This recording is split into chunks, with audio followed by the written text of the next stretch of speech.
Syrian വിമോചനത്തിന് മുന്നിൽ നിന്ന് നയിച്ചിരുന്ന ഹൈഅത്തു തഹരീർ sham HTS എന്നറിയപ്പെടുന്ന വിഭാഗത്തിന്റെ തലവൻ ജൗലാനി ഇസ്രായേലിന്റെ ചാരനാണെന്നും അദ്ദേഹം സിറിയക്കാരെ വഞ്ചിച്ചു എന്നുമാണ് ഇപ്പോൾ വ്യക്തമാകുന്നത്. ഇന്ന് ഫലസ്തീനിലെ ഹമാസ് തുടങ്ങിയ പ്രസ്ഥാനങ്ങളുടെ സംഘങ്ങളുടെ സിറിയയിലുള്ള ഓഫീസുകൾ അടച്ചുപൂട്ടാനാണ് ഈ വ്യക്തി ആവശ്യപ്പെട്ടിരിക്കുന്നത്. അദ്ദേഹത്തിന്റെ ഉള്ളിലുള്ള ഇസ്രായേലുമായിട്ടുള്ള ബന്ധമാണ് ഇപ്പോൾ പുറത്തെത്തിയിരിക്കുന്നത്. മാത്രമല്ല സിറിയയിലെ ജനങ്ങൾ തന്നെ അദ്ദേഹത്തെ സംശയത്തോടു കൂടെയായിരുന്നു ഇത്രയും ദിവസം കണ്ടിരുന്നത്. അതിലേറ്റവും പ്രധാനപ്പെട്ടത് ഫലസ്തീനിൽ പോരാടാൻ വേണ്ടി സൈനിക പരിശീലനം, അഭ്യാസങ്ങൾ, ആയുധ പരിശീലനങ്ങൾ തുടങ്ങിയ എല്ലാ കാര്യങ്ങളും നിർത്തിവെക്കണമെന്നാണ് അദ്ദേഹം ആവശ്യപ്പെട്ടിരിക്കുന്നത്. എന്നാൽ ഇന്ന് ഹമാസ് നേതാവ് മിഷാൽ ഇദ്ദേഹത്തെ ഫോണിൽ ബന്ധപ്പെട്ടിട്ടുണ്ടായിരുന്നു. അദ്ദേഹത്തോട് പറഞ്ഞു ഈ വിഭാഗങ്ങളുടെ ഫലസ്തീനിലെ സംഘങ്ങൾക്കെതിരെയുള്ള നീക്കം അവസാനിക്കണമെന്ന് ആവശ്യപ്പെട്ടെങ്കിലും അദ്ദേഹം തള്ളിക്കളയുകയും മാത്രമല്ല ഈ മിഷാലിന്റെ ഫോണിന് പോലും കൃത്യമായി റെസ്പെക്ട് ചെയ്യാൻ ഈ ജൗലാനി എന്നറിയപ്പെടുന്ന ചാരൻ തയ്യാറായിട്ടില്ല എന്നതാണ് ഇപ്പോൾ അവസാനം വരുന്ന വാർത്ത. അതോടൊപ്പം തന്നെ ഇസ്രായേൽ ശക്തമായി സിറിയയുടെ ഡെമസ്കസിനോട് ചേർന്ന ജൗലാൻ കുന്നിനോട് ചേർന്ന ഭാഗത്ത് അധിനിവേശം നടത്തി കുനൈത്ര വരെയുള്ള ഭാഗങ്ങളിലേക്ക് കടന്നു കയറിയിരിക്കുകയാണ്. ജബൽ ഷെയ്ഖ് അടക്കമുള്ള ഭാഗം ഇസ്രായേലിന്റെ സൈനികർ നിരന്നിട്ടുണ്ട്. എന്നാൽ ഇതിനെതിരെ ഒരക്ഷരം മിണ്ടിയിട്ടില്ല. അതോടൊപ്പം തന്നെ 1000-ലധികം ടാർഗറ്റുകളാണ് സിറിയയിൽ 72 മണിക്കൂറിനുള്ളിൽ ഇസ്രായേൽ നടത്തിയിട്ടുള്ളത്. സിറിയയുടെ എല്ലാ സൈനിക സമ്പത്തും ഇസ്രായേൽ നശിപ്പിച്ചിട്ടുണ്ട്. അവരുടെ സൈനിക താവളങ്ങൾ, അവരുടെ യുദ്ധക്കപ്പലുകൾ, ഇതെല്ലാം യഥാർത്ഥത്തിൽ സിറിയയിലെ ആളുകളുടെ സമ്പത്താണ്. അവരുടെ രാഷ്ട്രത്തിന്റെ സുരക്ഷയ്ക്ക് ആവശ്യമായ വലിയ സമ്പത്താണത്. എന്നാൽ ഇതെല്ലാം നശിപ്പിച്ചു. എന്നാൽ ഇതിനെതിരെ ഒരക്ഷരം പോലും മിണ്ടാൻ ഈ പറയപ്പെടുന്ന ജൗലാനി തയ്യാറായിട്ടില്ല. അതേസമയത്ത് ഹമാസിന്റെ ഓഫീസുകൾ അടച്ചുപൂട്ടാനും അവരുടെ പ്രവർത്തനങ്ങളെ നിരീക്ഷിച്ച് അതിനെ ഇല്ലായ്മ ചെയ്യാനും സിറിയയിൽ ഇദ്ദേഹം ശ്രദ്ധിക്കുന്നു. അതേസമയത്ത് ഇസ്രായേലിന് എല്ലാവിധ ഒത്താശകളും ചെയ്തുകൊണ്ടിരിക്കുന്നു എന്നത് തന്നെയാണ് ഏറ്റവും പ്രധാനപ്പെട്ട കാര്യം. എന്നാൽ അപ്പുറത്ത് തുർക്കി ഇസ്രായേലിന് ശക്തമായ വാണിംഗ് നൽകിയിരിക്കുകയാണ്.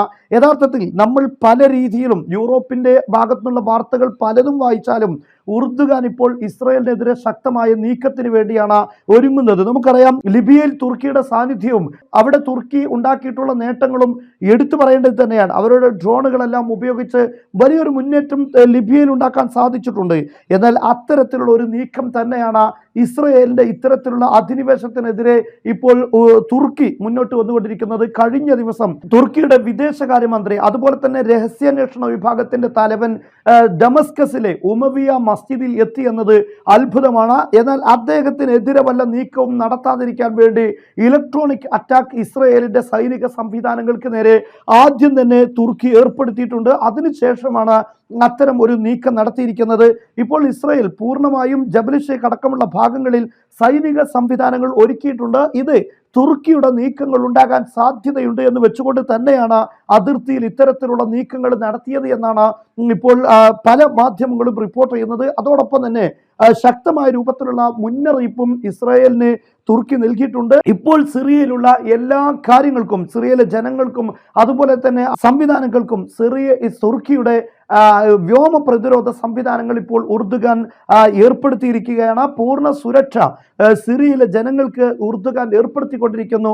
ഈ ഉർദുഗാൻ അവിടെ ലക്ഷ്യമാക്കുന്നത് വ്യാപകമായ അവരുടെ പഴയ രൂപത്തിലുള്ള ഒരു ഖിലാഫത്തിനെ തന്നെയാണ് മുന്നിൽ കാണുന്നത്. എത്രത്തോളം എന്ന് പറഞ്ഞാൽ അവിടെയുള്ള തുർക്കിയെ സപ്പോർട്ട് ചെയ്യുന്ന വിഭാഗമുണ്ട്. ആ വിഭാഗത്തിന്റെ പല തലങ്ങളിലും തുർക്കി ഭാഷ പഠിപ്പിക്കാനുള്ള നിർദ്ദേശം വരെ ഈ ഘട്ടത്തിൽ തന്നെ തുർക്കി നൽകിക്കഴിഞ്ഞു. ഇതിന്റെ അർത്ഥം വലിയ രൂപത്തിലുള്ള ഒരു നീക്കമാണ്, വലിയ ദീർഘദൃഷ്ടിയോടുകൂടെയുള്ള നീക്കമാണ് ഉർദുഗാൻ സിറിയയിൽ നടത്തുന്നത് എന്നാണ്. എന്നാൽ ഇത് അമേരിക്കക്കും അതുപോലെ തന്നെ ഇസ്രായേലിനും വലിയ ഭീഷണി ഉണ്ടാക്കുന്ന കാര്യം തന്നെയാണ്.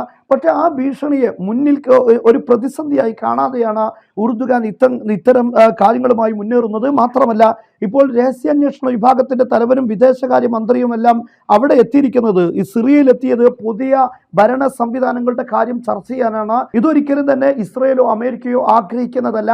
അവരെ സംബന്ധിച്ചിടത്തോളം ഈ തീവ്രവാദി ഗ്രൂപ്പിന്റെ, അതായത് ഇസ്രായേലിന്റെ ചാരനായ ജൗലാനി എന്നറിയപ്പെടുന്ന ഈ വ്യക്തി അബു അബ്ദുള്ള ജൗലാനി, അദ്ദേഹത്തെ തന്നെ മുന്നിൽ കൊണ്ടുവരിക എന്നതാണ്.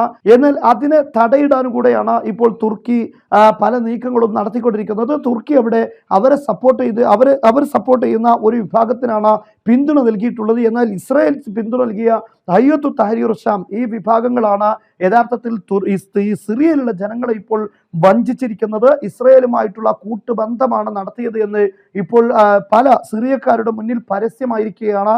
അവരിൽ പലരും ഇദ്ദേഹത്തിനെതിരെയുള്ള പല രീതിയിലുള്ള നീക്കങ്ങളും അതുപോലെ തന്നെ സംസാരങ്ങളും ഇപ്പോൾ അവിടെ നടന്നുകൊണ്ടിരിക്കുകയാണ്. എത്രത്തോളം എന്ന് പറഞ്ഞാൽ ബഷാറുൽ അസദിനേക്കാൾ കടുത്ത ഒരു സ്വേച്ഛാധിപത്യമാണോ ജൗലാനി കൊണ്ടുവരുന്നത് എന്ന് തുടങ്ങിയിട്ടുള്ള ചർച്ചകൾ വരെ സിറിയക്കകത്ത് ഇപ്പോൾ ഉയർന്നു വന്നുകൊണ്ടിരിക്കുകയാണ്.